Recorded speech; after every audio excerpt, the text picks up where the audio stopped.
When they attack black people after they've been murdered, when they did absolutely nothing wrong, you're pushing us to the limit. And what do I mean by that? You're asking us to talk about history, the history of the South. This is in Georgia. What happened in Georgia? There were savages in Georgia. It was the ancestors of the white right-wingers. They were absolute savages. They murdered people, they lynched people, they raped people, they enslaved people. They took babies from their mothers and sold them as property. You want to talk about savages?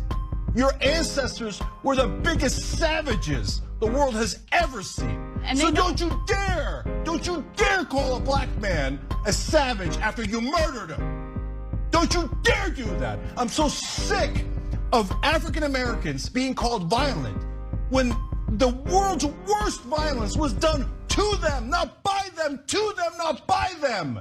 For God's sake, you want to do racist stereotypes? If it fit anywhere, and it doesn't, but if it fit anywhere, it would certainly fit white right-wingers in the South, who has hundreds of years of history of being savages. Savages. They snatched babies.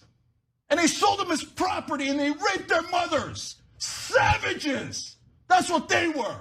You want to talk about stereotypes? Screw all of you who still defend that Confederacy, that monstrosity. Anyone who defends that is a barbaric savage.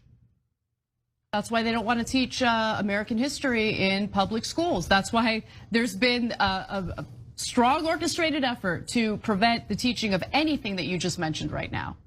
Because, hey, God forbid that, children learn about the real savages in this country's history. Europeans come to this continent, literally ethnically cleanse the indigenous population out of existence, kill them on a scale that has hardly been equaled, and refer to them as savages. That's an achievement. Who's the savage? The first time I encountered this was in a little town in Massachusetts called Deerfield. It's a reconstruction of what that little town looked like in colonial America. And in front of each house is a plaque that explains something about this house. And then description. On the 18th of October of 1702, the savages attacked. The first time I saw this,